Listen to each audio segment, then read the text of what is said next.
I'm in the process of refactoring some of the functions that I copied from them. So I'm probably gonna go over this file here, then go over this one and check for like things I have to change.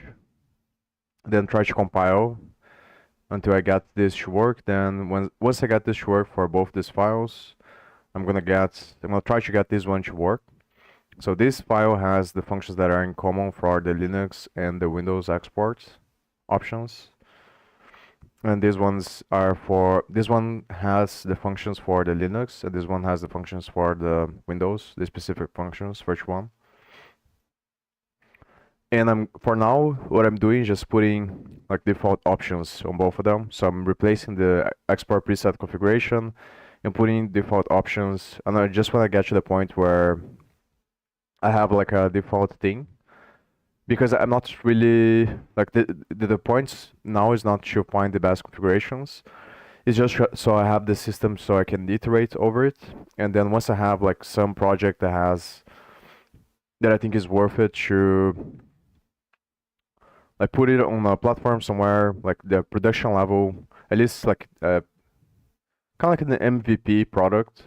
I can Once I get to the point, I'm gonna go back to this, I think, and then I'm gonna review the things, because some of the options are kind of annoying, like code signing, which you need some extra stuff. So I think it's not worth it to spend time on this right now. So I'm just trying to get this out of the way so I can focus on closing the system and setting things up so that once I get to the points, it's gonna be easier to do this. So the thing that I was debating now, that I'm not really sure, is whether or not to have like a class or this struct, but I think I'm just gonna do it like this. So I'm gonna do it like I'm gonna remove this probably once I'm finished with the putting hard coding the options on the functions. And I think once it gets time to like get official options, I'm just gonna leave it like a one. I'm gonna leave it hard coded on the functions, and then if I want additional options, I'm gonna put it on a JSON file that is gonna be on this folder, and then I make it based on the path. But then I think about later. Yeah, so that's what I'm gonna be doing now, probably.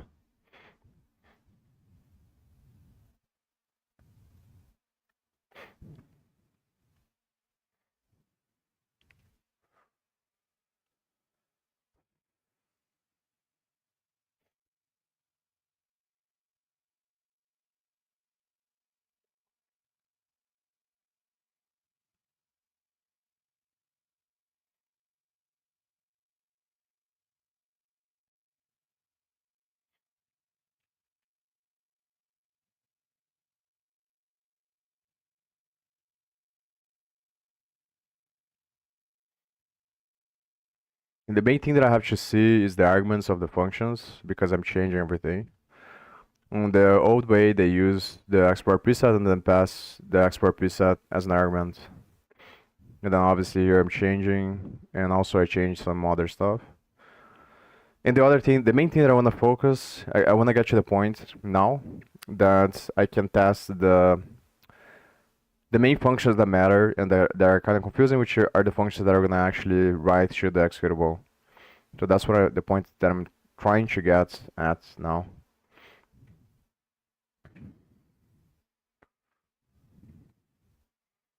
Actually, I should have an option to have. Maybe I shouldn't. I think if so, I'm doing this for the application icon, I think, and I have two folders, one for the splash images and one for the app icon. So I think I'm gonna copy this. Actually, let me think about. Is this one? So I could find defaults. I'm gonna search for a default application icon.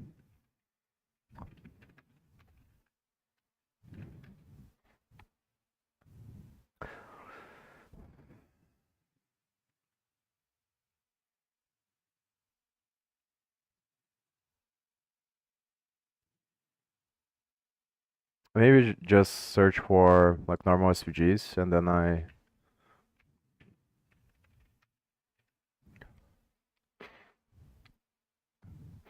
I'm gonna use a default one instead of throwing an error there. Sure.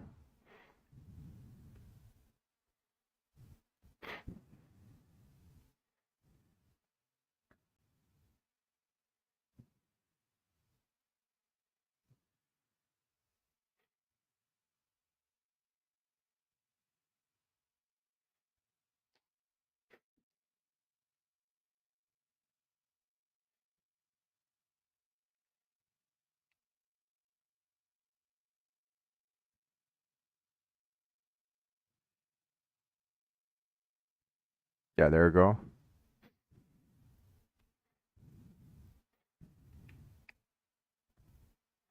So now I have here. So instead of throwing an error, I'm just gonna use this one.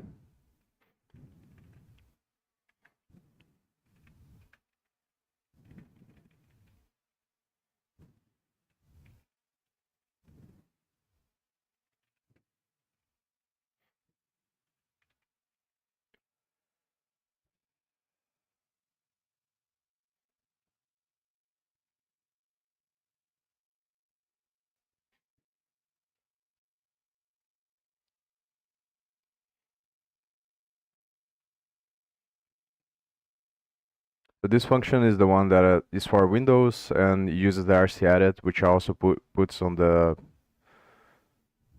this path here on the Cortex. And this is a executable that allows you to modify or allows you to change another executable with metadata, I think. So the metadata is determined by the arguments, and the arguments were based on the options, and this part I'm changing, so I'm putting these default options here. It's gonna be based on the name, the VMS underscore name of the project.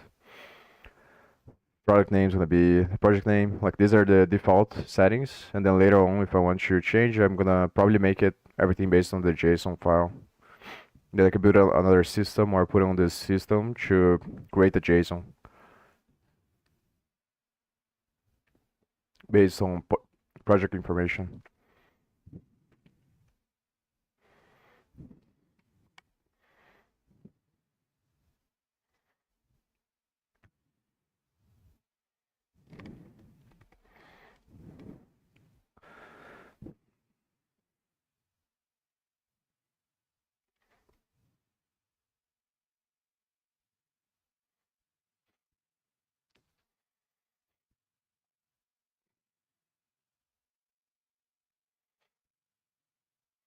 This is the part that I talked about, code signing.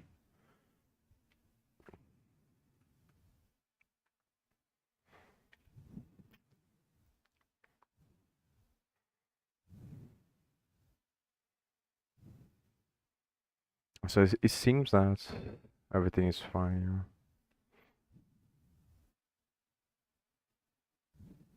Or editor. This, I'm just gonna leave it, so comments, and then leave it as an empty string. Like I said, I'm gonna have to figure this out later. I'm not gonna run this now. So I think I should just make it work first, then test so much times, then get to the point where I have an actual project. A part of the thing that makes this annoying is that I don't have any complicated projects yet. So the only project that I have is one that only has one scene. So it's kind of tough to think about like how to build this system without having built more complicated projects because it might break the system later. So the main thing that I was thinking about is projects with multiple scenes. It's like how do you, because I'm not really sure how it's gonna work. If according to ChatGPT, I can get away with just passing the root node of the project to the function, and then I can extract all the information from the root. And I think that what I'm gonna try to do now is just to temporarily save the scene into the user path, and then use that temporary file to create the executable, and then delete the scene. Or maybe I'll just leave the scene because it doesn't matter; it just overwrites every time that I run. And I think that's probably better than spending a bunch of time trying to figure out how to. But maybe I should spend some time later as well, trying to figure out how to use the node directly instead of using the file. It's gonna be very similar. I think I should get to work first. This is for DLLs, which is another thing that I'm not really sure about because the projects that I've done so far don't use DLLs. I think this is related to OpenGL.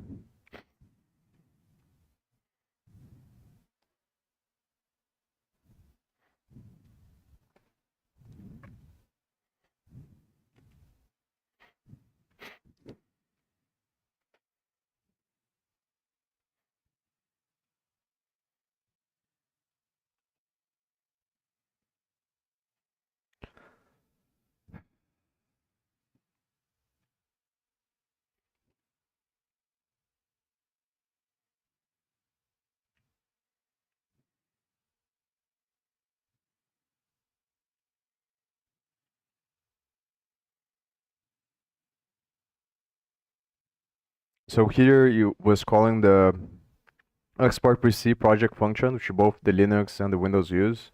But I thought that it doesn't make sense because only the Windows use calls this window or this prepare template function and the modify template.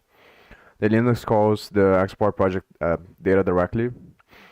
So I think it makes more sense to put the export project data on both of them and then move the functions from the other one to here.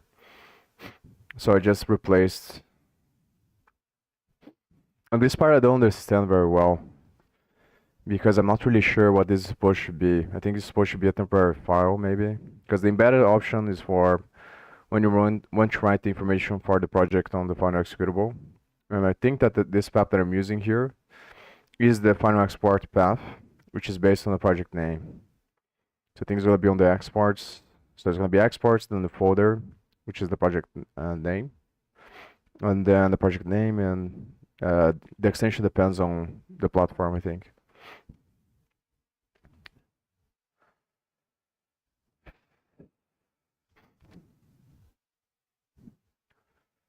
So this should be that path, and I don't understand why creates.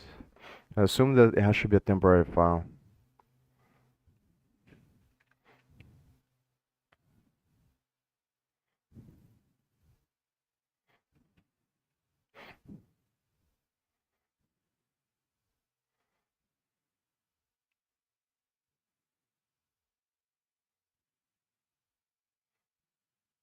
Yeah, whatever.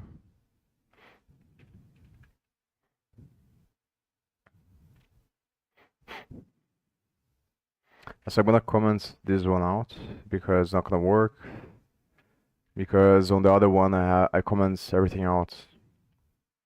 It's just so I can compile for now. And this zip thing is kind of annoying as well. So the way I spent a bunch of time yesterday trying to figure out how to export for web. And the way you do it is by downloading mscripting or some scripting, don't know how to say it, which I think is a project that allows allows you to convert C++ into WebAssembly, which is was. And then Godot has some code on the scones that is gonna find that the executable for the mscripting or however you say that, and then is going to use that to create the final exported version, which creates a zip file. So I think that the zip related logic is for web, but it still is it's kind of confusing to me. But according to GPT, the way that it works is that Godot is gonna create an additional package file for the export option. So it's gonna use the same zip file to use the base engine to create the zip, and then all that it does on the export is to put the package file on that zip. And the thing that is kind of annoying about that is that you have to use an older version of mscripten, which I think is I think I used 1.39 or 1.39 or something like that. Because the most recent one is creating a different path. So it was kind of annoying to figure that out.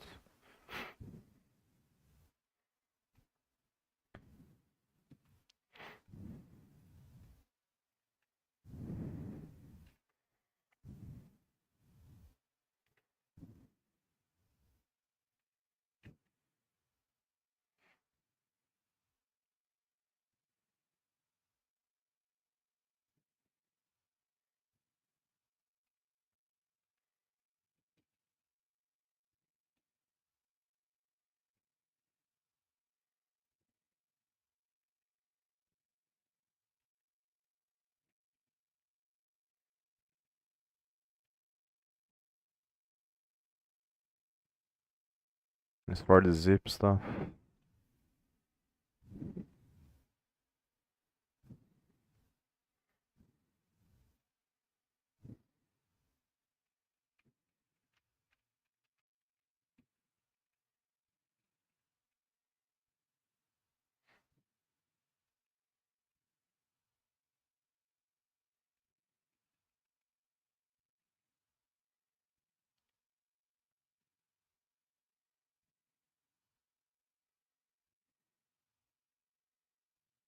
Hmm. Oh, so this is one thing that I was gonna see. So it looks like I think that this is used on the on here on the export project data. Yeah, so I have to move this one back again. Because I moved on both of them. And I think it's basically the same function that I have here as well. So I'm gonna put them side by side. I'm probably gonna move back again to the common file. The thing's basically the same. It looks like it is different. Also, yeah, I think that the reason why this happens is because on the original one is based on inheritance. So even though it's called there, they use different versions. So let me think about this.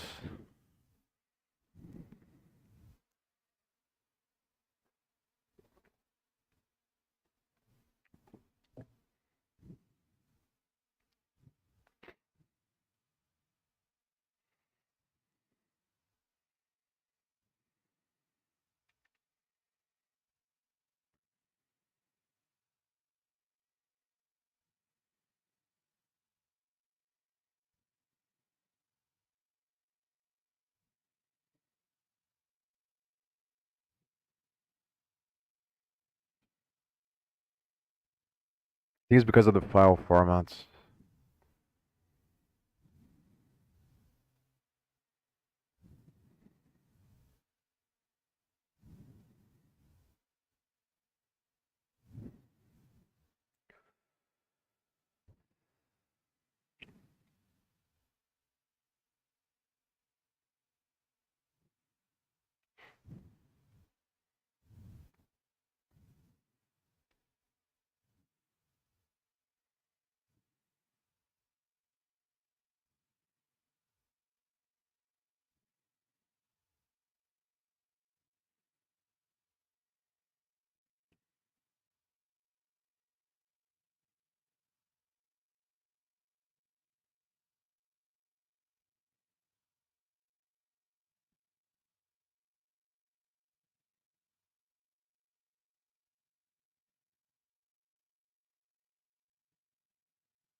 This one is gonna be the hardest one, like this file. So I think what I should do is just get to compile first on both of them. Then once it gets time to solve this one, then I figure out how to solve this conflict. I think the most obvious solution that came to my mind was to make it based on a variable that I pass as an argument to the function. So I would have to pass here. Then from this one I would pass to this one to determine whether or not it's Linux or Windows. And then I change the name of the function for both of them. I think we're gonna have to do this now anyway because otherwise it's gonna complain I think. So I just put Linux here and then put Windows on the other one.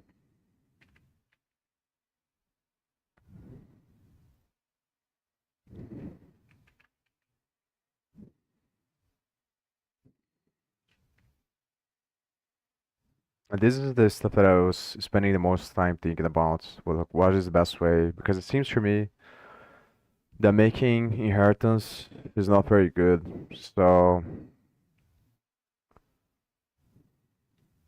I think that's probably better. Sure.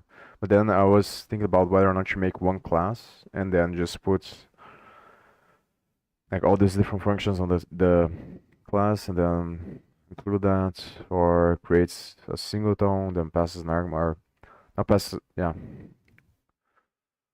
not passes an argument, but get the singleton, which is probably not very good.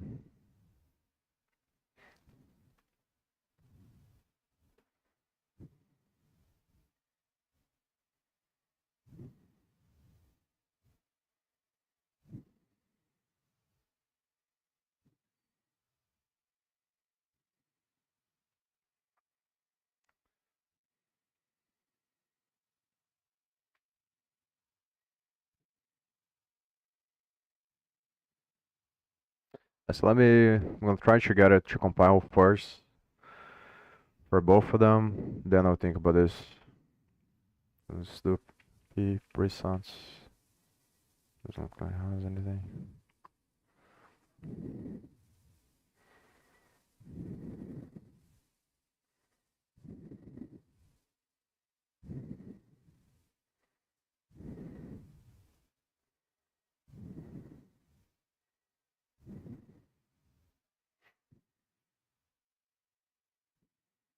Yeah.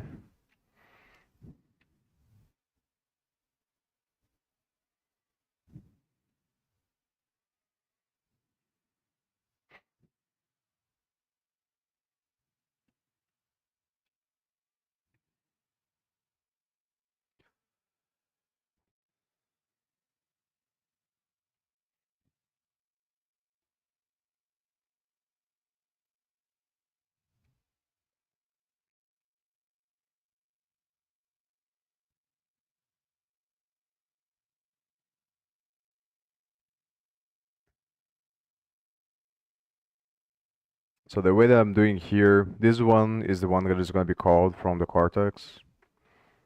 So I call this function from main, then it's going to call this one for to export.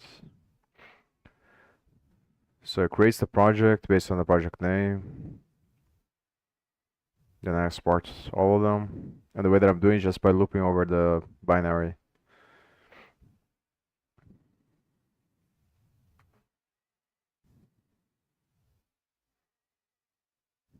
So I got the binary folder here, and pass to this function, then loops over the files, gets all the paths.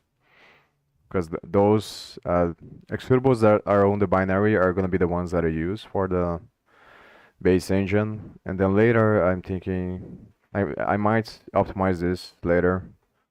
I think for now, I talked to GPT and also agree that it's probably more important to for iteration speed instead of being too concerned with the size of the final binary first. Then maybe later, if I want to, I can put another thing here that is gonna allow me to use a specific uh, use a specific base engine executables to depending on the project.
Problem is,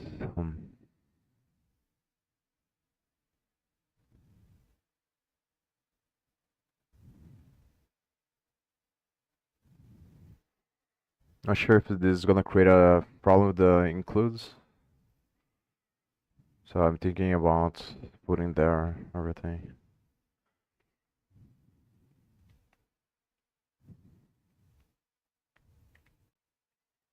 I wanna leave it like this though.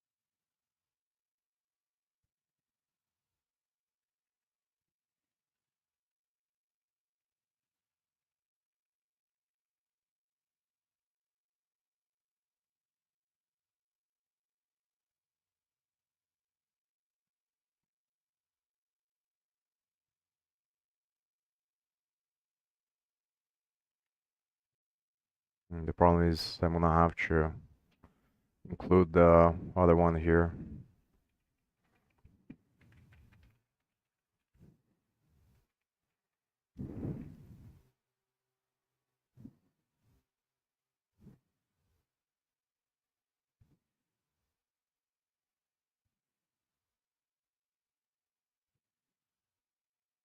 So if I'm gonna include the other one here, should probably remove the includes there. Remove third party.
Already had here.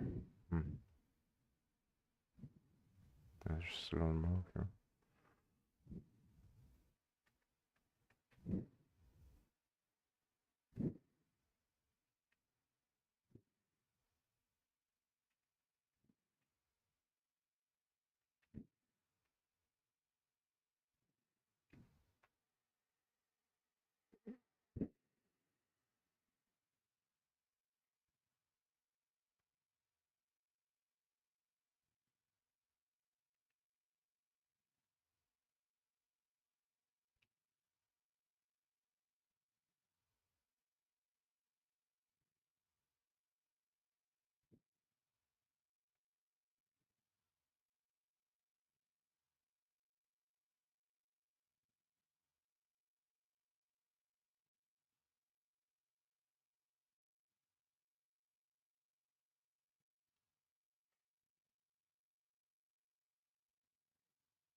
The problem is if I put this, it's probably gonna mess up on other operational systems. I don't understand why he's complaining about this though.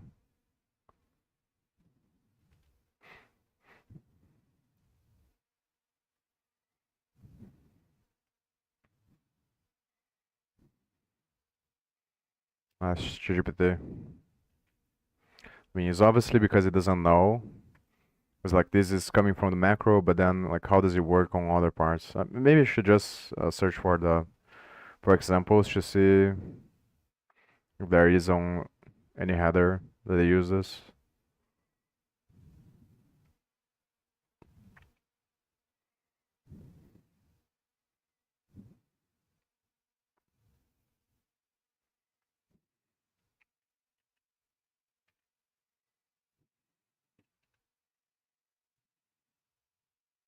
It's coming from the thing, so why would you be complaining about this? Must be coming from here. Yeah.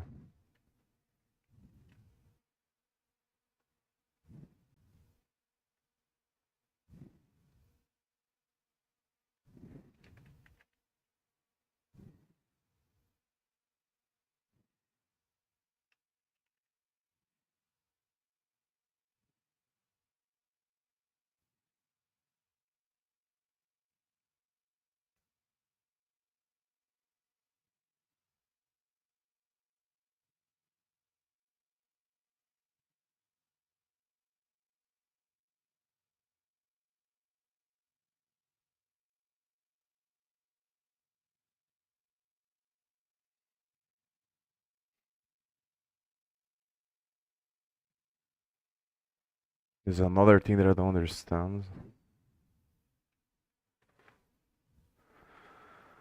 Since I am including there,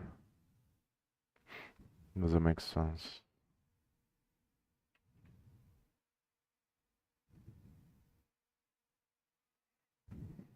Oh, maybe I forgot to. Yeah, I forgot to include the. I think I deleted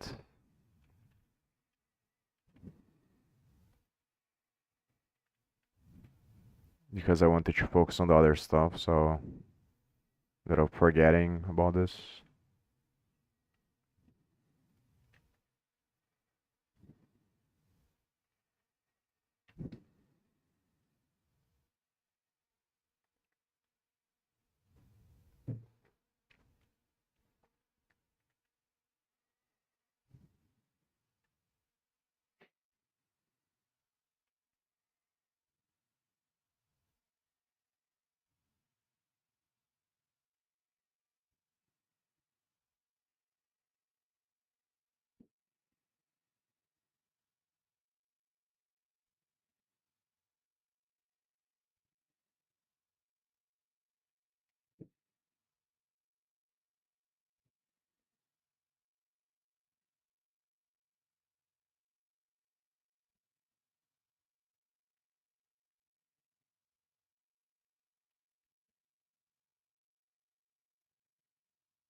That's because it's not a member.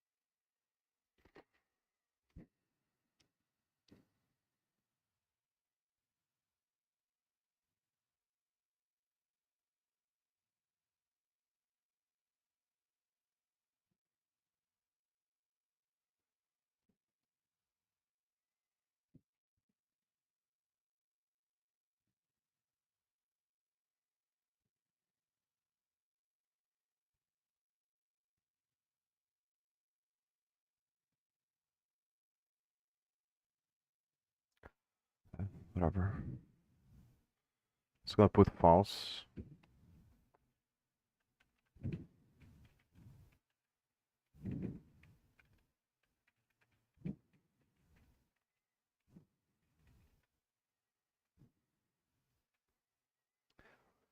It's probably the best strategy right now is to just get this to work and then, because I don't wanna I don't wanna deal with this stuff. I just wanna create the system so I can close the loop and then focus on actually developing the stuff. That's what I'm excited the most now, is just developing the actual things. And I'm just trying to get this out of the way. So I think I shouldn't care that much about how the details and stuff like that. And then I should just get it to work and then go back to developing the scenes and applications. And as I develop the applications, I can go back to this and make it better later.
And this doesn't make any sense to me.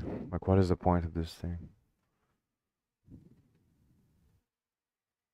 if we're not gonna get anything out of it?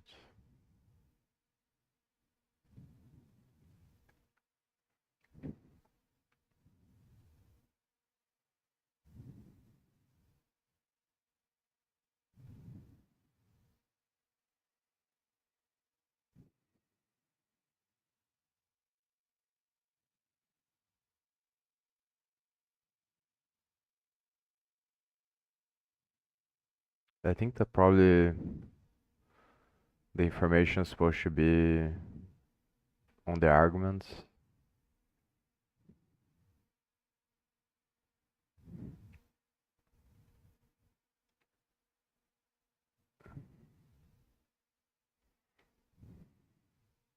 That doesn't make sense though. I just got this from ChatGPT.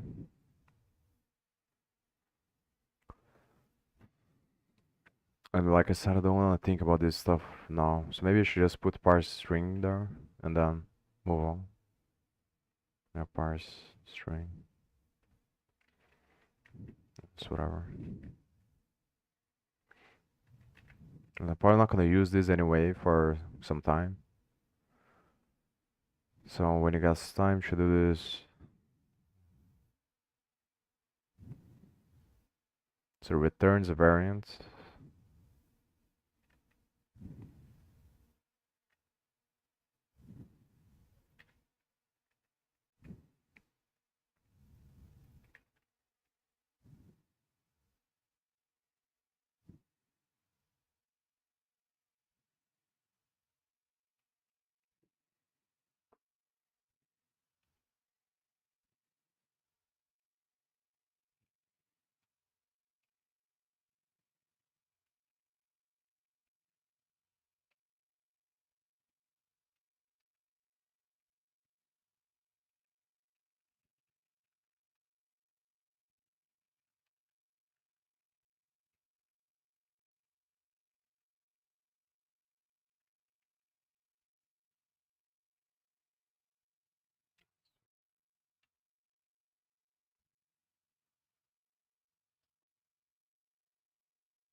Maybe we should just cast here. Makes more sense.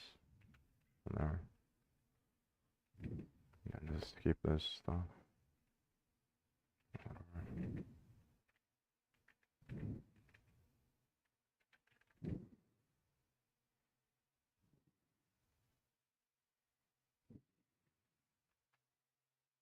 I don't understand why this is a problem.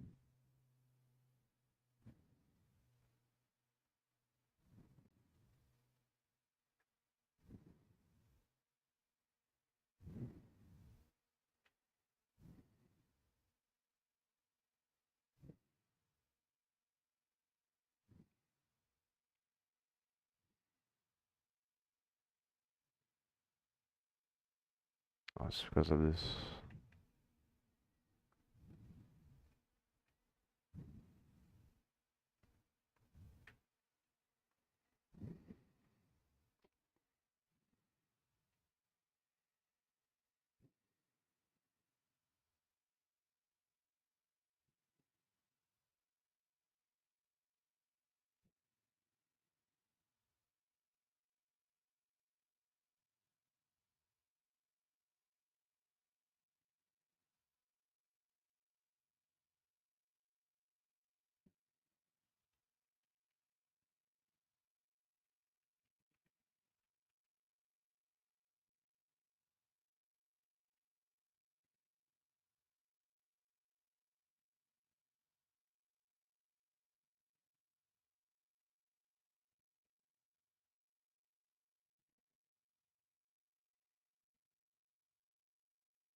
just replace with the value.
It's not gonna like test anything.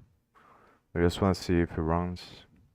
Because that's gonna only is only gonna run with a specific command line argument when I pass the command line argument. We just wanna see if it didn't break anything on this. Oh, it was also interesting to see when I compiled for the web version, it gave some errors that it didn't gave before, so I had to change some things. And obviously, I think it's because of the different compilers that they use. But it's interesting to see that um, it is kind of annoying because if I keep developing, I'm gonna keep developing for the Windows, I think, most likely. Because it's more annoying to build for the web. With the increased chances that I'm gonna have a bunch of errors. But I think it's probably not that big of a deal. There wasn't that many errors. Just like on some structs that I created, I forgot to remove the class column. Like when you have this pattern, I had like this on some of the functions, so I had to remove.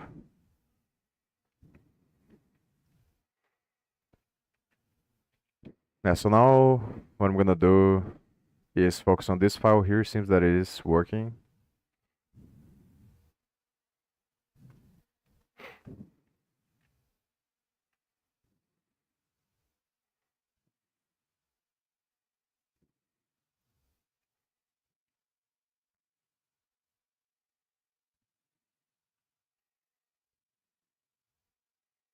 This one is gonna be the one that it is a lot more annoying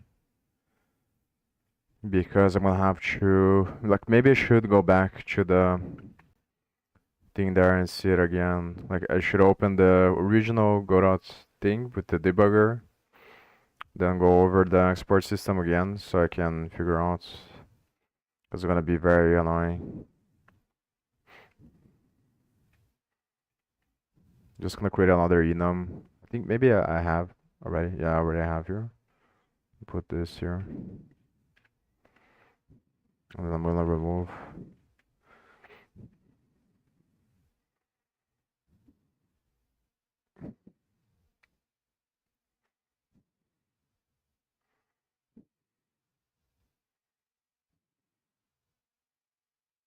Oh, this is on here. So I'm gonna move to the other one, other file.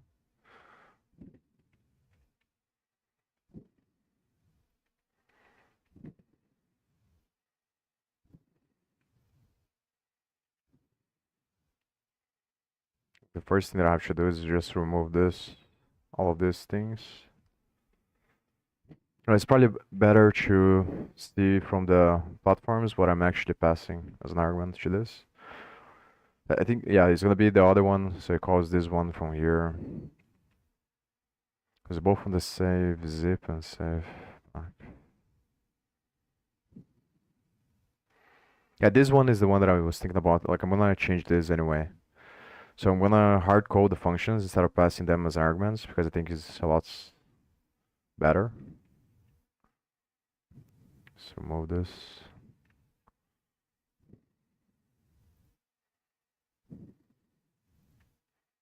And I think this is the main function that is called from the other ones. So I'm only passing the final export here. Package path, flags.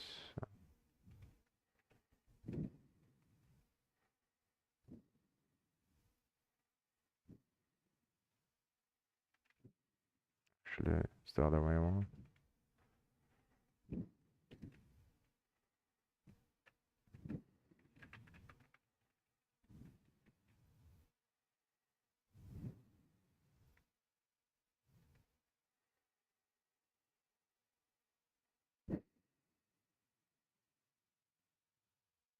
And this one I'm gonna make it true by default.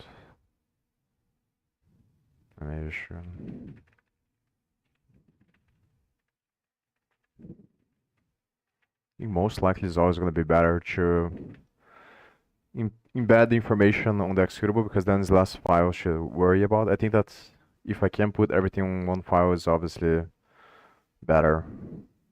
So I'm gonna try to do this, and then I'm only gonna change if there's something that forces me to change, which probably is gonna be something related to the dynamic libraries, dynamic linked libraries.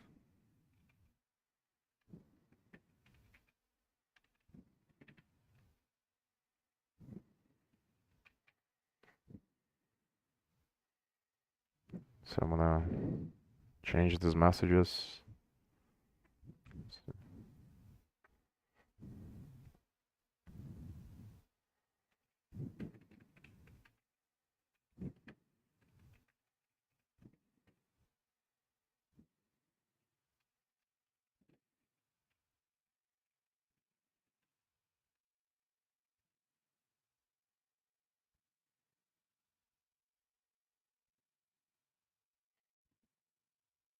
And this is one. So I think that last thing I'm gonna see is this one.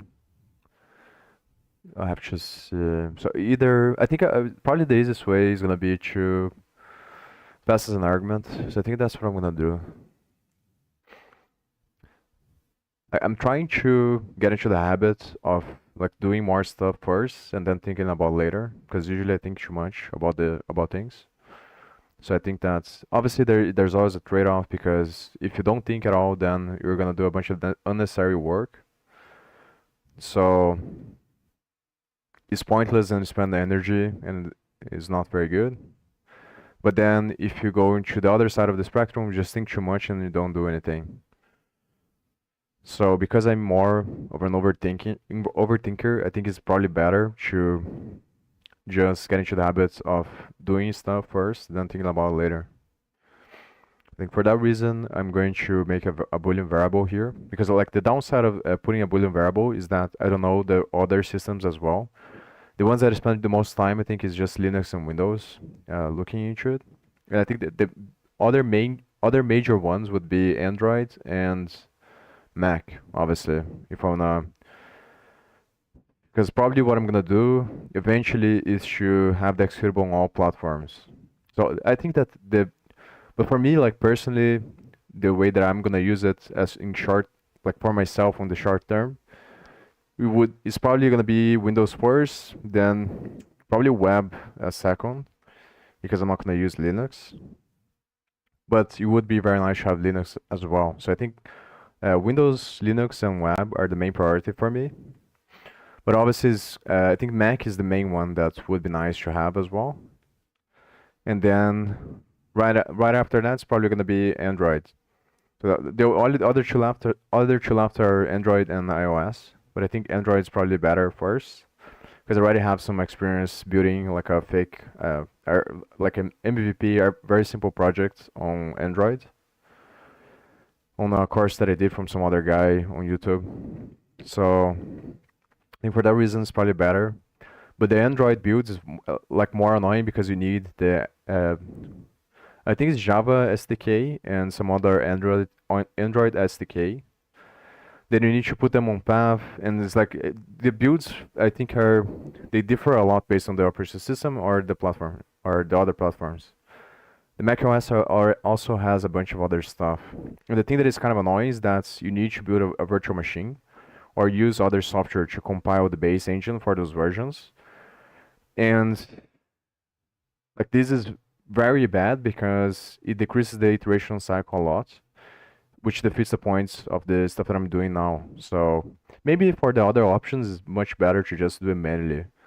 So like I iterate on this one very fast, and then once it gets to the point of having the final executable for all platforms, then I do the other ones manually, and I just install the either a software or use a virtual machine to build the base engine. And the thing is that if you're gonna develop in the way that I'm doing, you need to compile the base engine yourself because you need to use a custom engine template, so a custom engine executable. Because if you use the ones that they have on the site, then they're not gonna have the classes you are building. So because I'm building different classes using C++, it's like I'm increasing the size of the engine, and I can't use the normal templates. So I have to build the base engine first. But for Windows and Linux, I think is like Linux is a lot simpler as well. Like I think it's the simplest one to build. And the main one is the one that I'm using, obviously, which is the whole point, which is Windows for now. But it might be Linux soon as well. So it makes a lot more sense to build with like specialized for Windows first, because probably the thing that I'm trying to do now is to get into the or close the cycle. So like I develop a scene, a development scene very fast. Then once I feel like that I reached like some sort of milestone, then I develop the project. Maybe the project and the scene are kind of interchangeable, but actually not, because if you have a project that has multiple scenes, the idea is probably to, like, the faster iteration cycle is the development scene. Then from that point, I go to the project development, which just runs and builds the project from C++, and then I develop the whole project on that cycle. Then the biggest iteration would be to have the final executable. So probably what I'm going to do, but the reason why I'm doing this now is because I want to have the final executable to run the thing like outside of the Godot system. So the idea is to run the IDE. So I get the final executable for the IDE in the beginning, which is the MVP that I kind of already have there. It's very basic, but I'm gonna run from that exported executable, and then I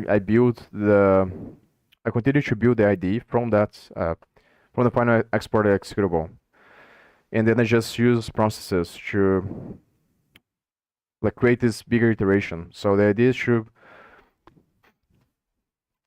close the loop, so I can export in the end for major updates, and then I continue to use the same, like the kind of same executable, so I can put on the executable itself.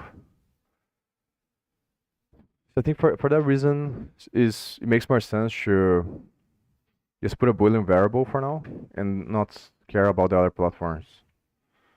So I think I'm gonna put is Windows, and I'm gonna make it true by default, and I'm gonna make this just with Windows in mind.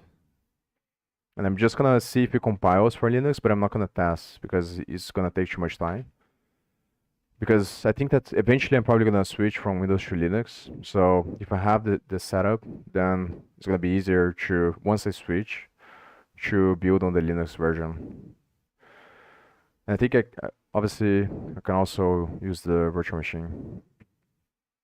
For now, I'm probably gonna do it like this. So probably here I just use this variable, and then depending which version I have, I call the one for that version. It's Windows. The other one is this. Actually, let me copy. I don't know how to think about this now.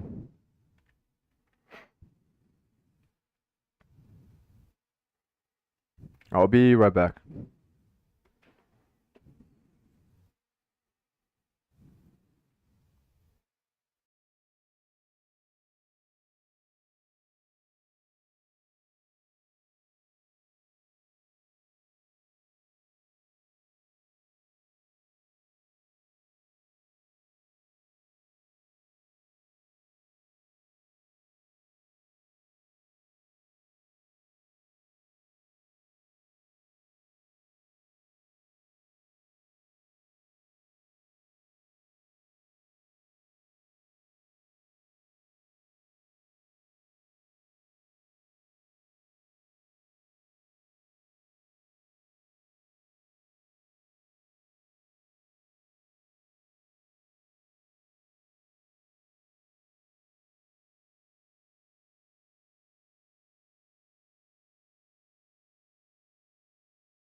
So I think first thing that I have to do is to exchange or to change the messages to errors. And the next thing is gonna be remove the presets or change the presets. And after I change the presets, I should replace the functions with the actual function. Then I think about the rest.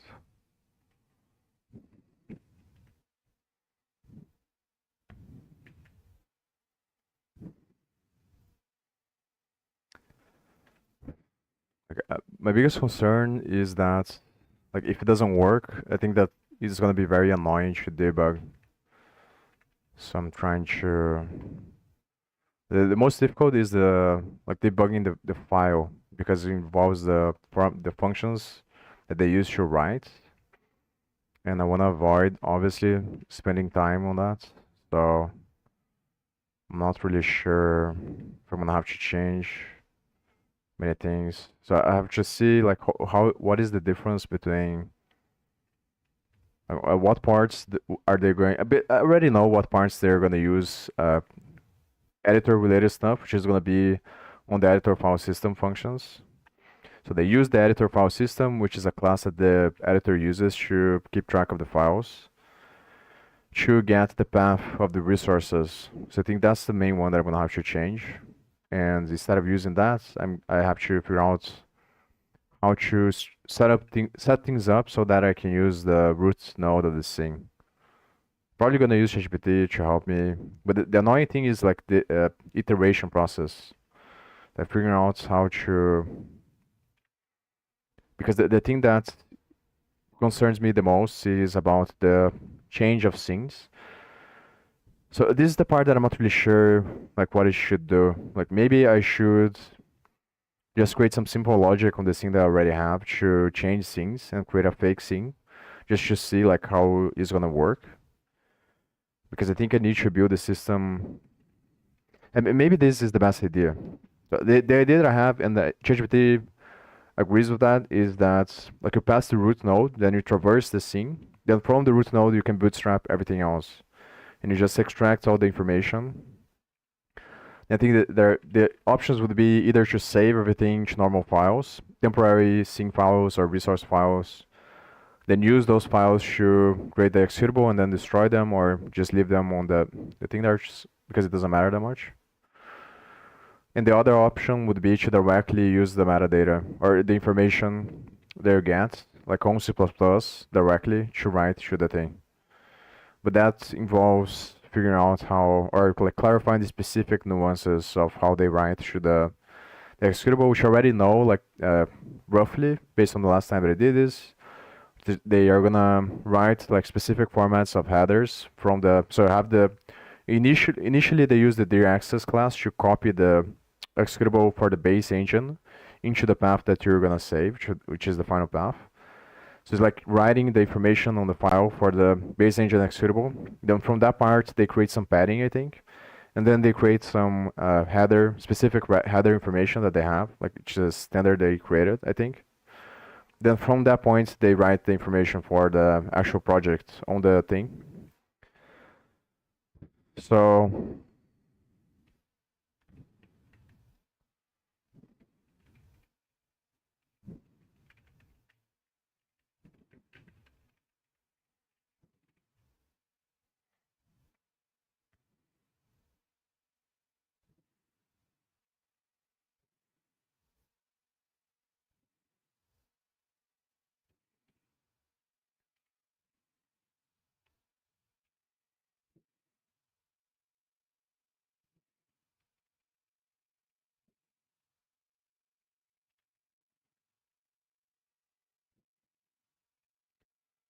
I'm not really sure what's the approach to take. They do this stuff now.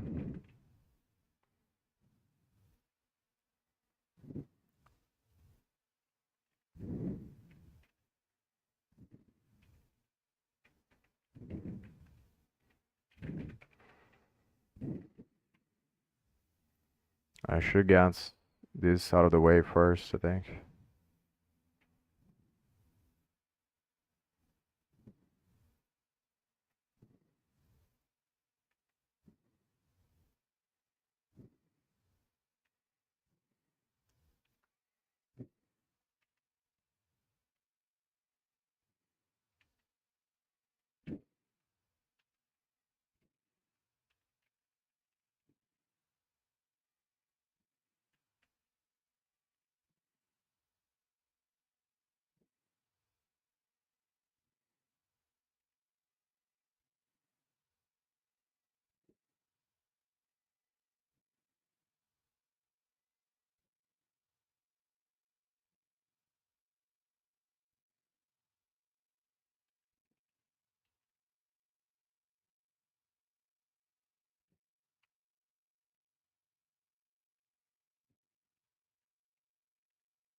Honestly, I think I should probably remove everything here and just leave the first one because this is the part that I talked about.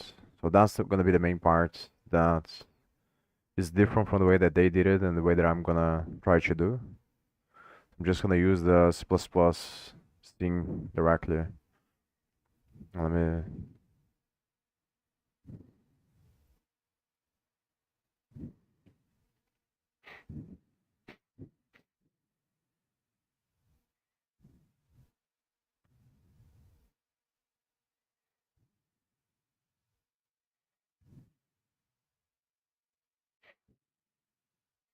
So I'm gonna have to pass the root node from here.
This is the reason why they make it as a function pointer. So they're gonna pass this function to save on this thing. So I think that instead of passing the function pointer, I'm gonna pass a boolean.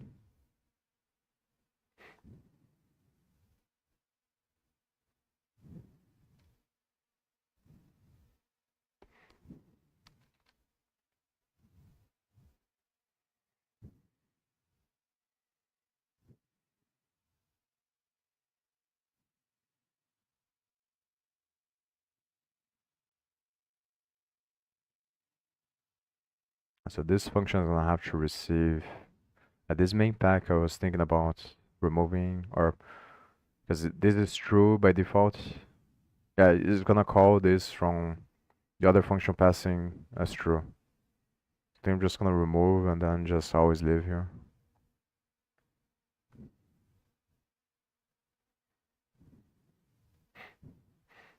Or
Yeah, so whatever. I think it's gonna be always true here. Not true. I'm gonna remove this.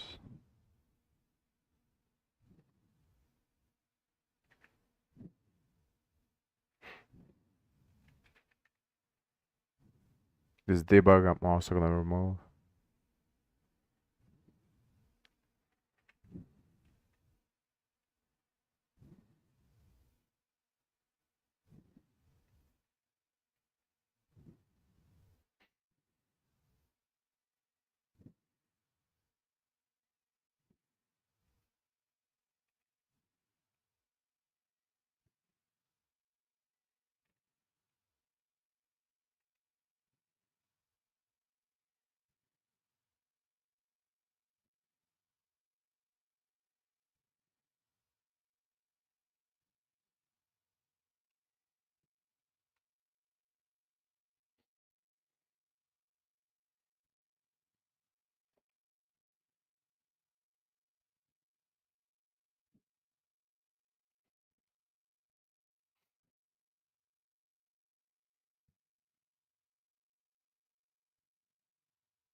I'm not gonna use scripts.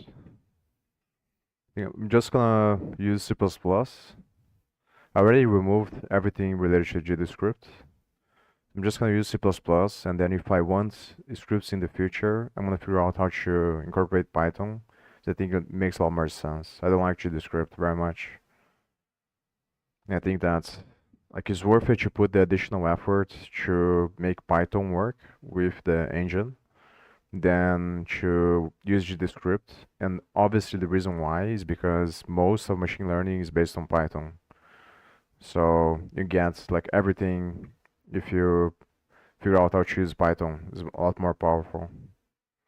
I think it doesn't make sense to because I already removed everything related to I think I removed both from GDScript and C Sharp. It makes sense to remove it from here as well.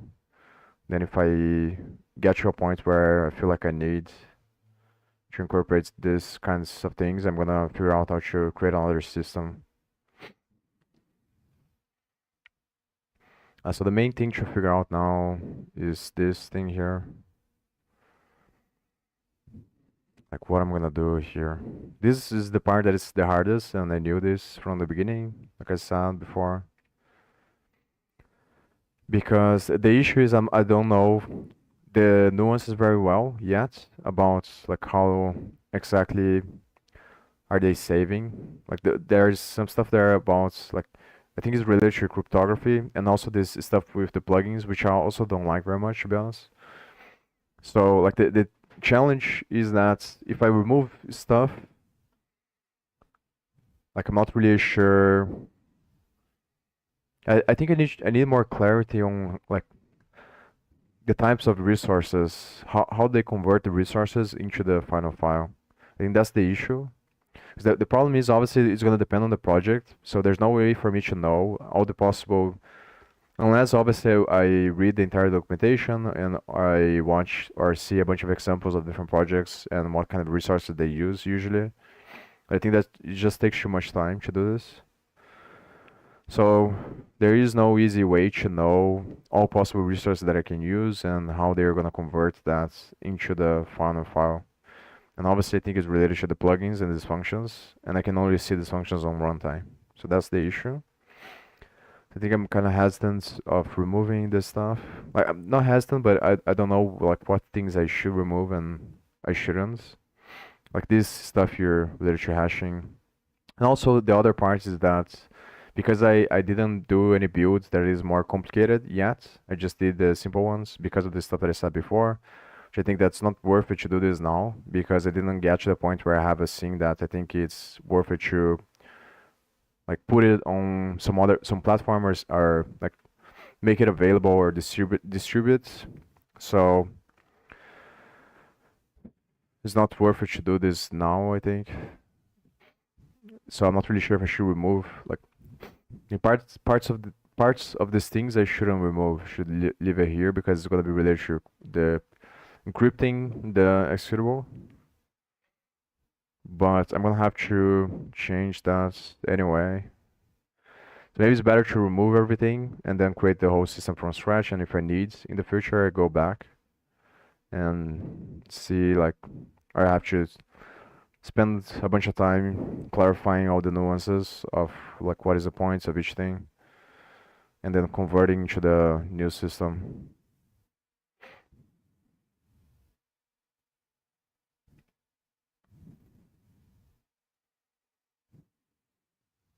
It seems very overly complicated, to be honest. I think I should intuitively. I think I should remove as many things as possible, and start from scratch. So I think I have to figure out like what parts are relevant to the actual final executable based on a thing from C++. I guess I'm trying to figure out how to extract the parts that are related to writing the actual assets into the executable. And if I can do that, if there is anything that I can extract. Because if I can't extract, I think I'm gonna have to do it by default or like. So the other approach is obviously to.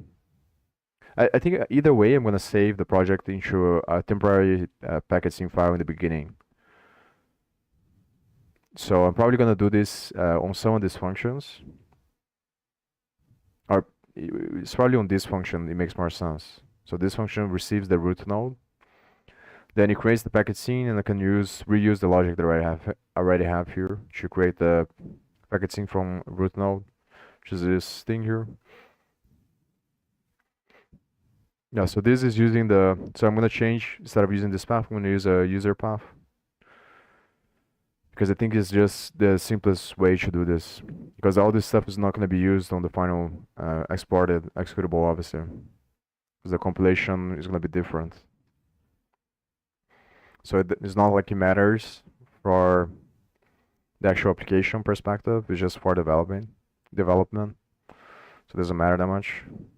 So I think I'm just gonna copy this code here and put it there on the other function to create the scene. So the other approach is to figure out from scratch how to use this package scene here to write to the final executable.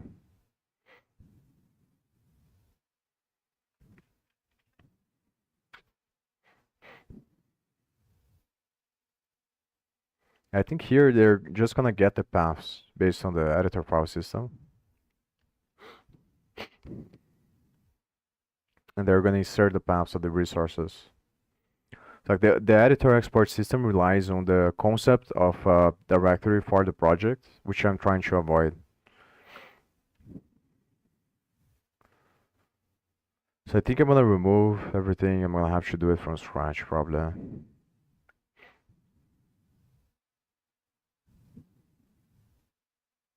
This is the thing though, is that like maybe this is, but if I am gonna use something like this, it's probably gonna be different. It's gonna be different anyway. So like this, I assume there is one option on the presets that allows you to put files to exclude from the final thing. So obviously, I think that the reason why they do this is because you might have files on the project that you use just to develop, but you don't want to be included in the final application.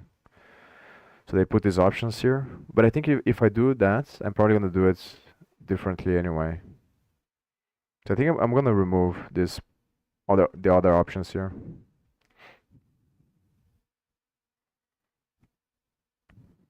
Then I'm gonna remove the enum as well. I'm gonna remove the enum first because I'm not gonna need it.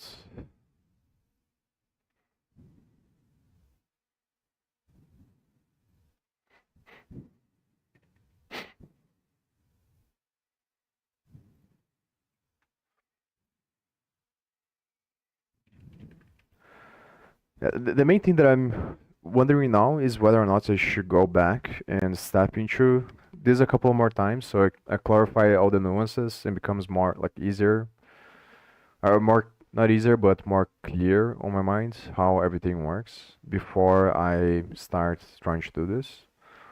Or if I just should remove as many things as possible and then just use GPT, or just go over the source code as well to try to do everything from scratch based on the roots of the thing. As like I said before, like one of the things that is annoying is going to be debugging the final executable, because you can't put, uh, you can build to debug, but then like it gets more annoying to figure out like how to run through the debugger with the final exported executable, or create something else like to read the file and then try to figure out. It's just annoying. So obviously, it would be much better if I could get, if I do things that are gonna increase the probability of getting it right in the first time, or making it easier to figure out what is wrong when I'm writing to the file.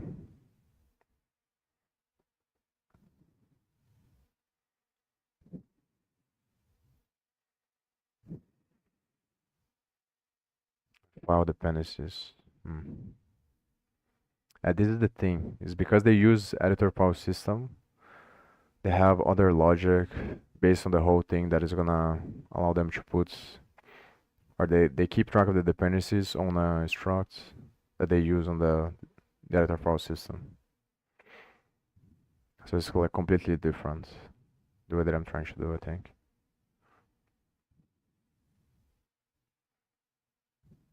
They do it based on resource ID.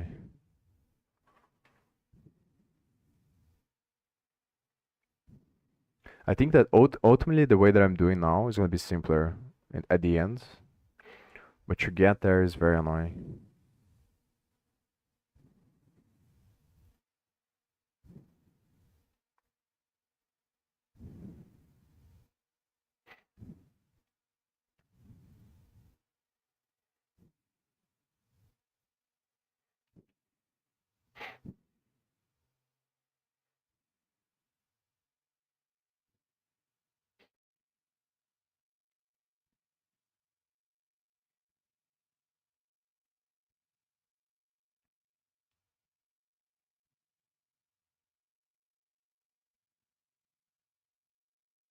Yeah, let me remove everything.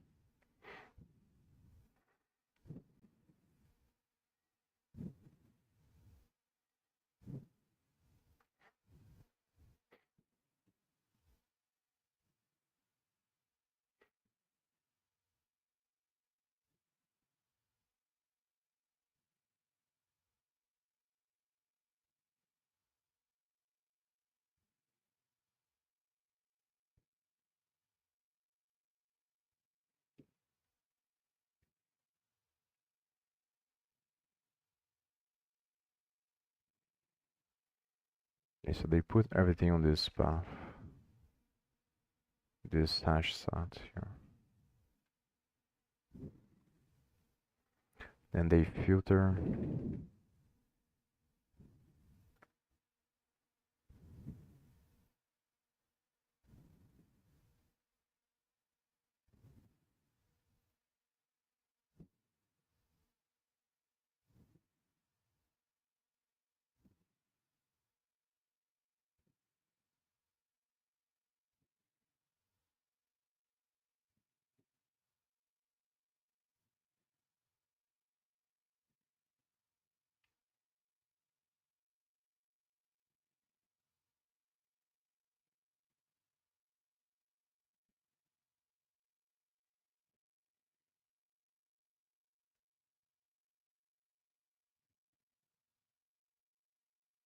So I think I'm probably not gonna need this as well.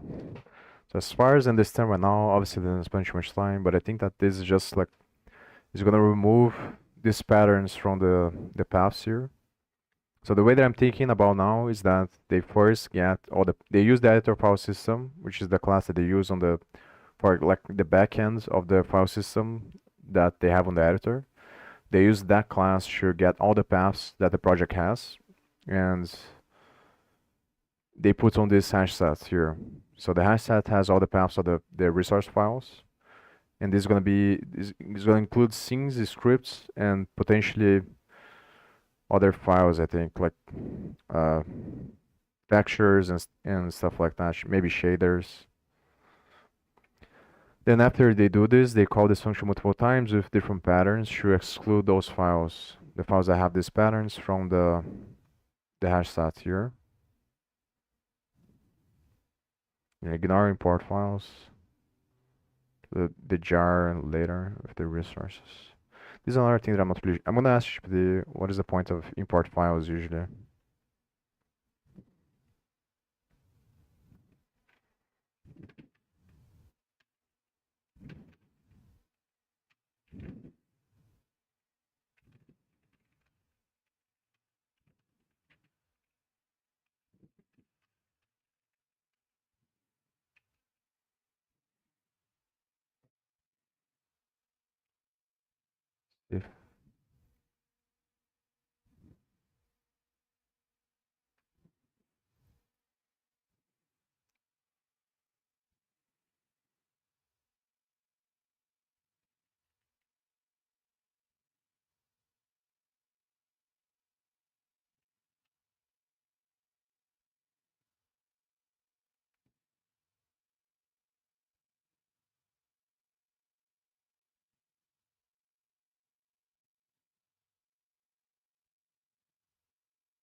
If this is gonna be false by default, I think.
This is the thing is that since I'm gonna do, so maybe you should look for the paths here. Like what do they do with the paths? Because since I'm gonna do everything from C++, I think that it doesn't make sense to have these plugins here. That, like maybe it does, but in the right or in another way. As obviously, I think that they use this plugin to handle some different kinds of resources. Since I'm getting everything from the scene, from the roots, I don't think it makes sense to leave this here.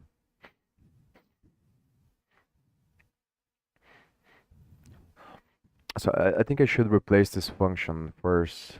So there's, so I'm gonna see which, I know that it's gonna be different for the zip and this thing here.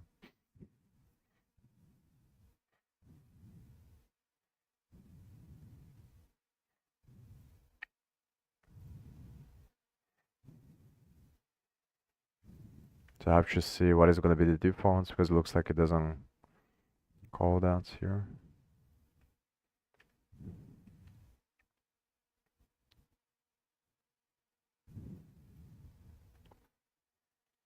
Yeah, so just a no pointer default.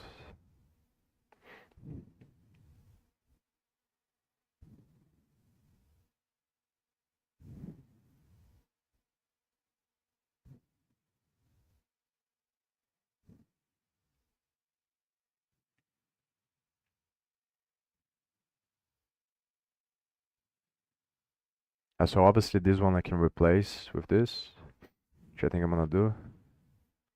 This one first because the other one is a no pointer.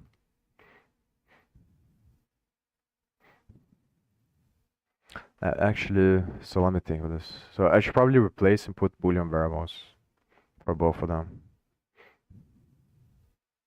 So I'm gonna replace the parts that it calls this, and I'm gonna put it as a boolean.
Put false as default.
And this part's kind of annoying. So let me.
I'm gonna replace both of the data arguments and the other function pointer. This one's gonna be more annoying because I have to replace with boolean, and then I have to call depending on which one it is. It's gonna be false by default. I think do this first.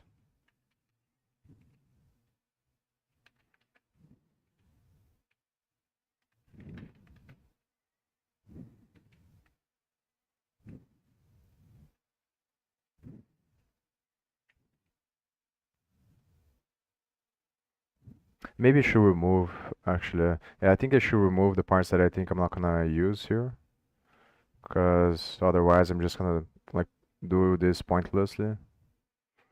So I should remove, but then it's kind of annoying because I'm not really sure.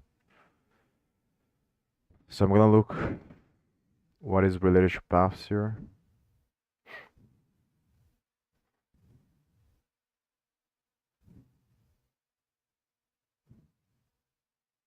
Yeah, but I think that this is the problem, is because like they extract the paths first for the files.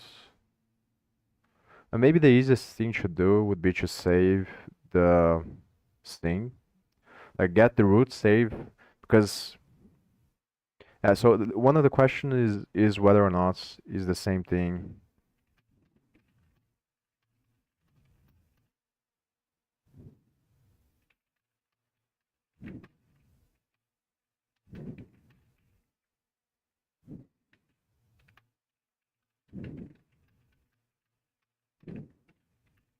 I think this is the part that I'm struggling to understand.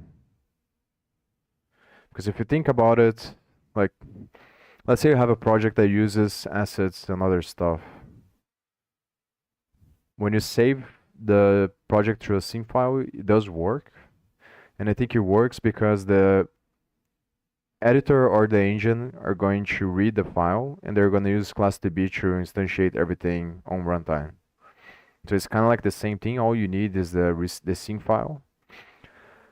But then, like, it makes me think, like, why did they do it on this other way? Because if all you need is the sync file, then it's kind of pointless to have all this other stuff to parse the other files. Like, it would make a lot more sense that you always save only the sync files, and then you only use the sync files here, and you bootstrap everything else on runtime. So this is the part that I'm not understanding. And I think it's different because I think that like the default scenario that I have here is you have a project and the project has many resource files. Then they get the paths for each resource file, and then they're going to encrypt each file separately here. So the thing that I'm wondering is whether or not it's going to be the same if I have the root node, then I save the root node to a sync file, then I use only that path as here to save everything. And maybe it's better to go over again with the debugger a couple more times so I understand what each thing does.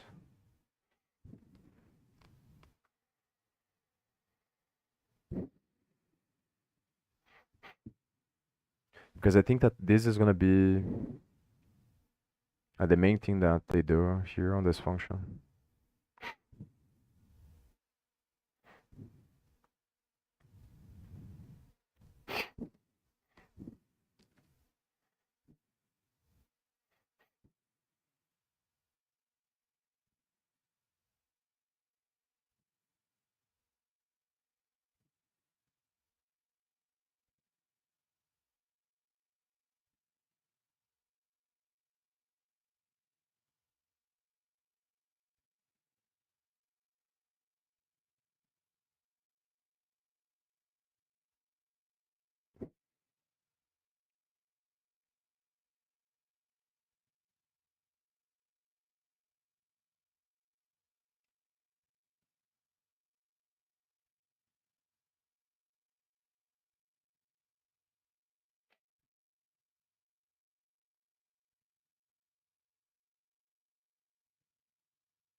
So I'm gonna ask this ChatGPT.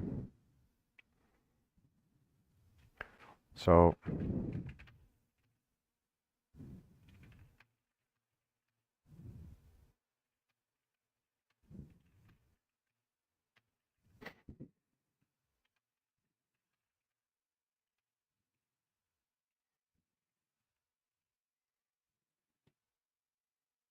I'm not sure if this is the best way to ask.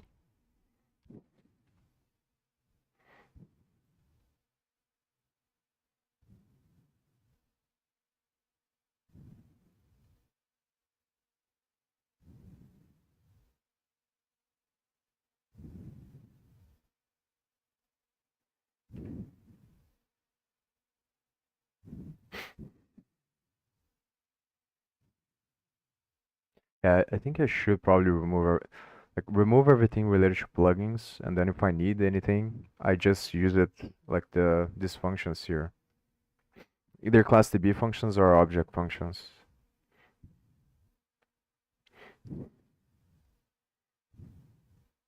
So I should probably not need anything else.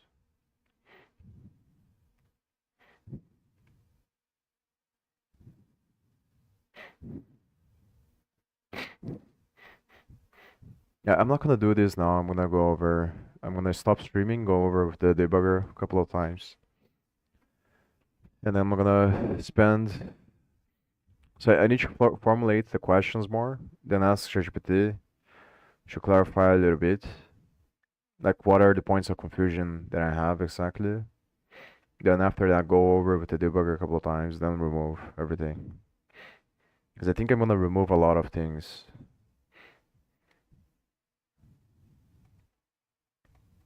And the only thing that I need here is things related to the scene. So I will remove everything else.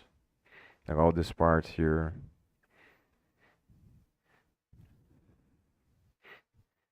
And it seems that, yeah. The problem is this object that I'm not really sure. I think this is related to the like dynamic link libraries.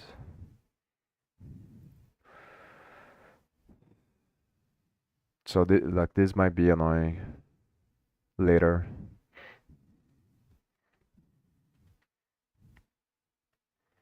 But it seems that the only thing that it does with the scenes is like this path here. And then it uses the function just save.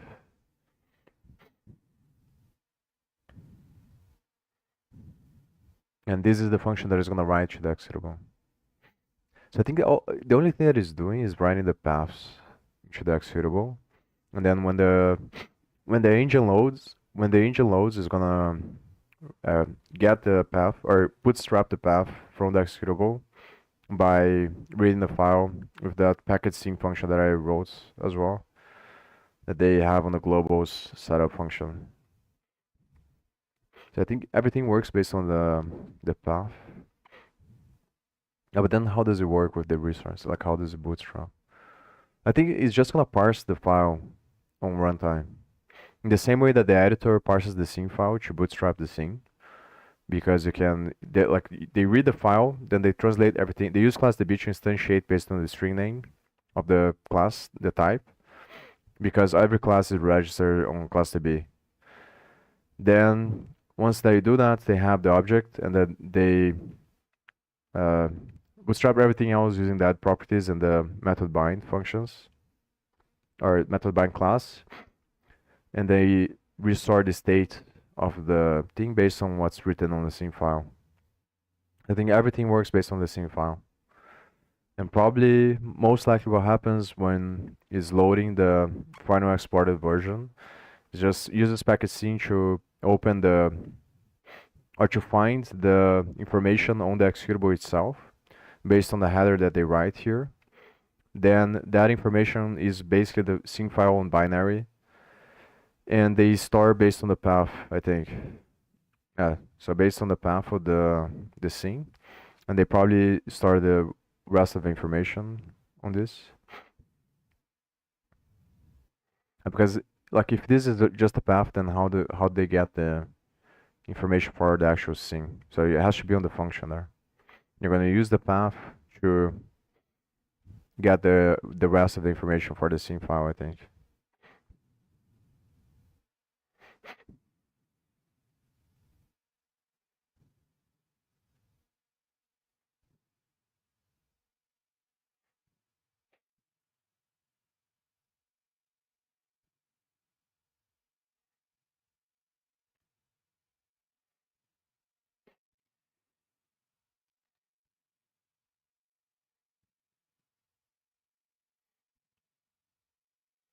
So I think this is gonna be the function, like this p func here that I use is gonna, no, it's this one, save packet, save pack file.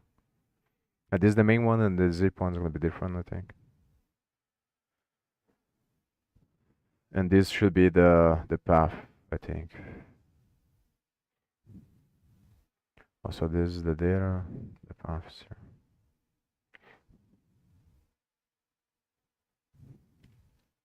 Is it the path?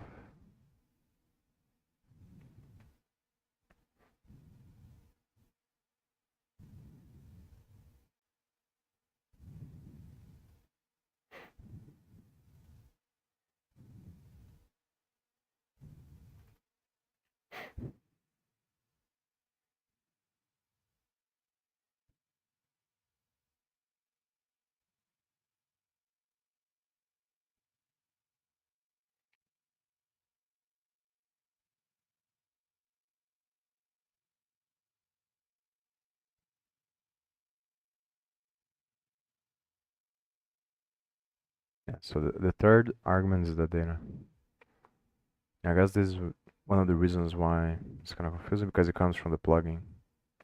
I think I have to go over with the debugger again, and I have to understand how they get the data using the plugin, depending on the resource. Then ask ChatGPT to see if I can clarify.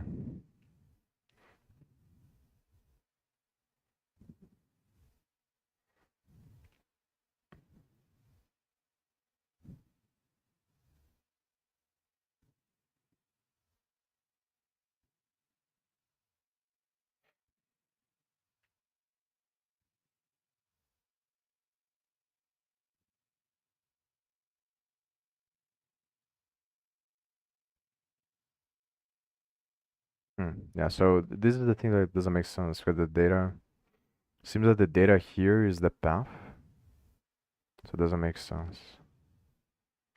Now this should be the path of this thing, I think.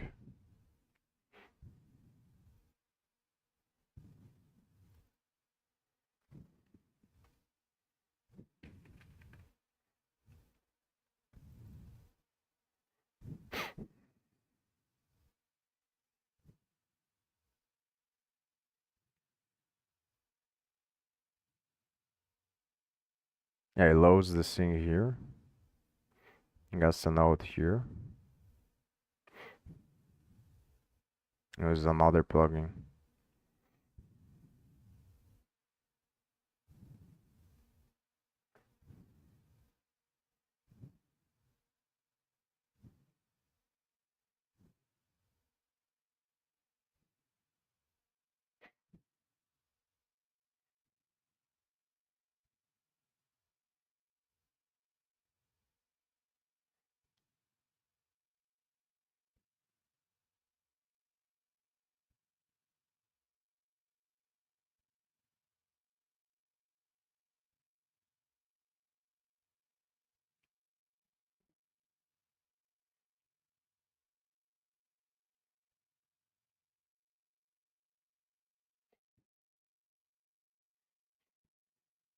Yeah, so it is mainly getting the path for the thing. And this is gonna be the same path, so oh yeah, this so I'm confusing this. Like I was thinking that this would get the path. I don't know why I thought this. Yeah, obviously this is gonna convert the actual content of the thing into the binary, and it's gonna put the binary in the vector on the vector. Then it passes this as the data, and then it saves on. So it's actually very simple. And just create the scene on the other function from the root nodes, then pass that to this as the data. Use the same function that I use here, pass that. Obviously,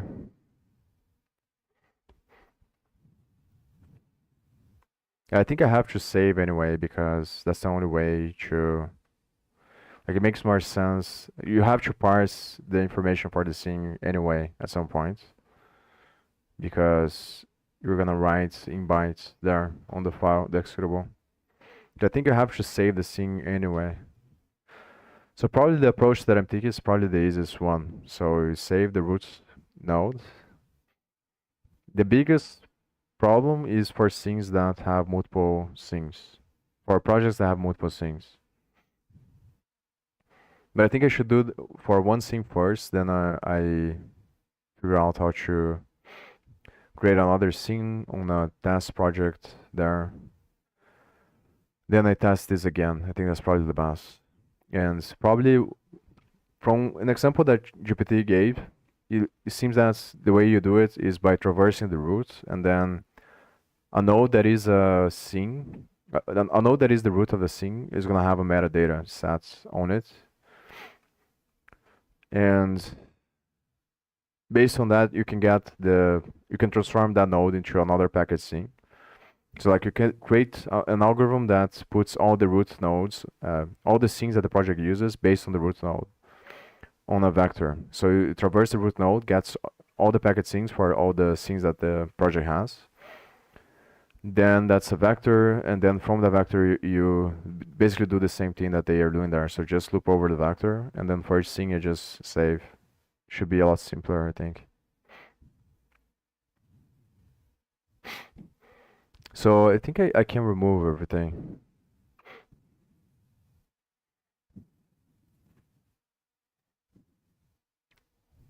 Just remove all this plugin stuff.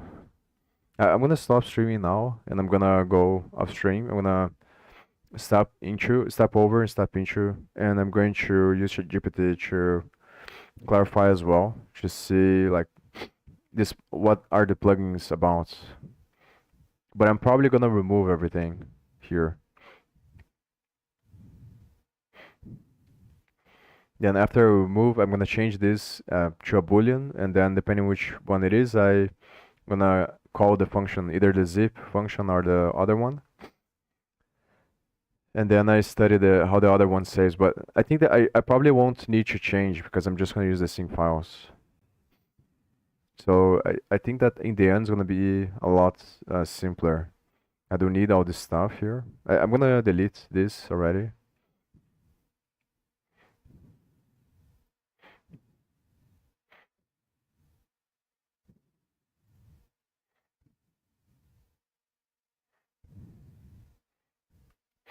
It seems that like if you remove the plugins, then there isn't anything like here that matters.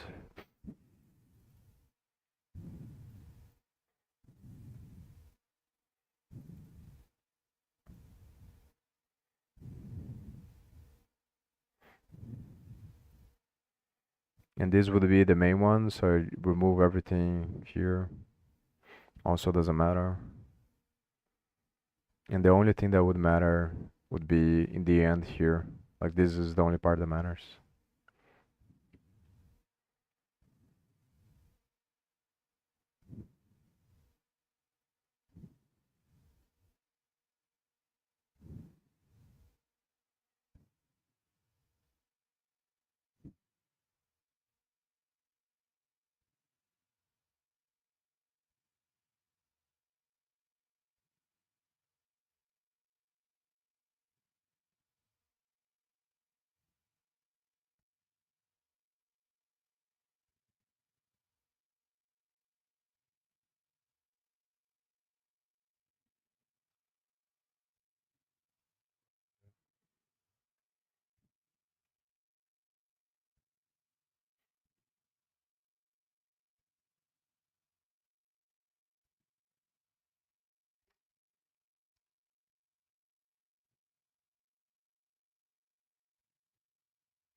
I think I'm gonna remove the plugin related stuff now, but I'm gonna step over anyway.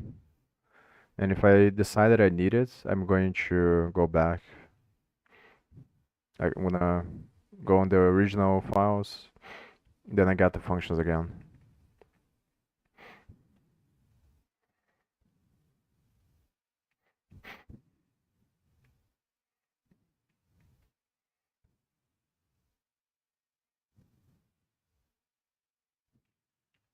And this export path, I'm gonna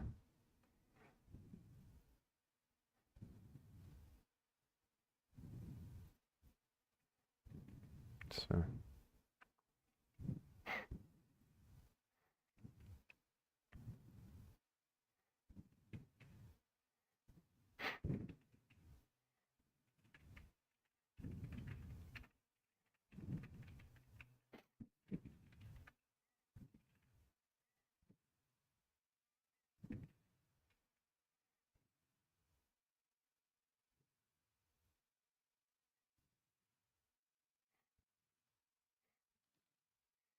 yeah, I don't need these paths either.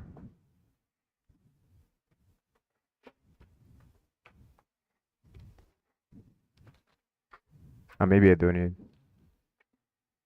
So what is the total size?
Oh, this is for custom properties, probably.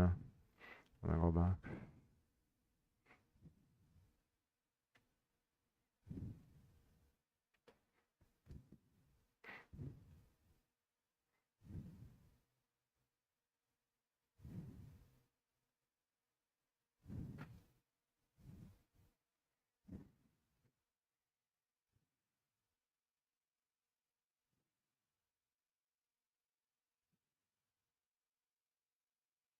I'm probably not gonna use this though, I think. I'm gonna ask GPT about this. But I think it's something to do if you wanna if you use custom properties from the editor on on the project. I think it's gonna put here. But I don't know like what is the purpose of this path remaps here.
One thing that I do remember from last time is that it seems that it uses both the struct that it saves the files and writes manually to the files using this function. So this p data here that it passes that I think it is a struct there from the other function. It seems that it uses that struct and writes to the file here. And I didn't understand that. So I think I have to go back. Yeah, it's the save data struct on this file apps here. On the main function is gonna use this one. And I don't understand why if you write. I do remember there's something to do with like the way that it keeps track of how many files it wrote to the final one. But obviously I wanna see if I can change this as well, probably to make it simpler.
Yeah, I'm gonna stop streaming now. I'm gonna go over with the debugger. I'm gonna ask more questions to ChatGPT.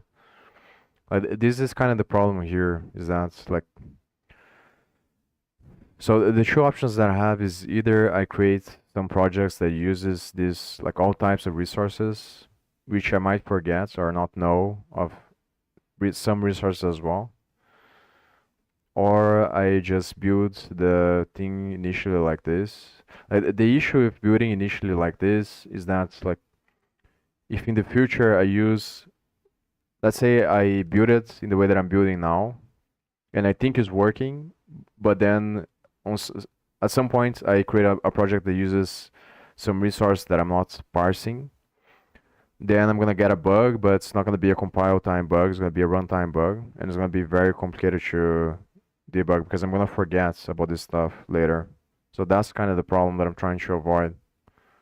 But I think it's probably like there isn't, the best way is just to, I think, use GPT and try to convert, like go over with the debugger to see what plugins they like, what are all the plugins that the engine has there, if I can figure out by going over with the debugger and finding on the source code, then looking to all types of resources that they convert and figuring out how to do this directly from C++ using the project root.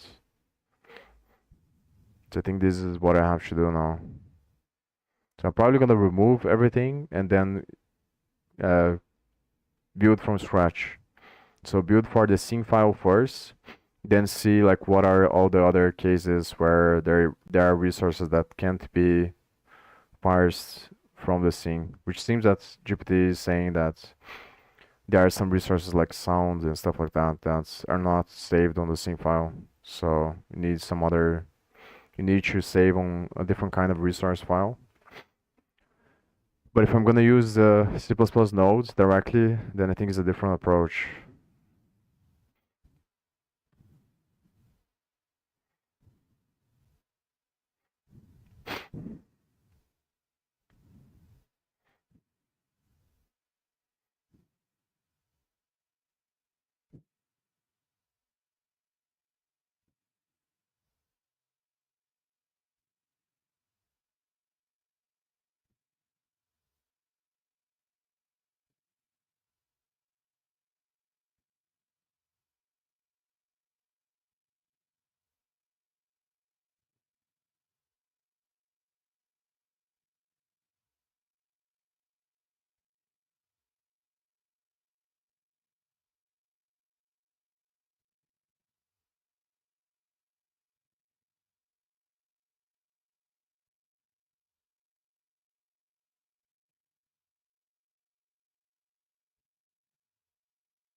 Yeah, I'm gonna stop here. So maybe next time I'll continue to do this, or I'm gonna study hardware, or just continue developing. Uh, I might figure out the rest of string. Then next time I'm gonna continue developing the actual sync instead of this stuff. So see you next time.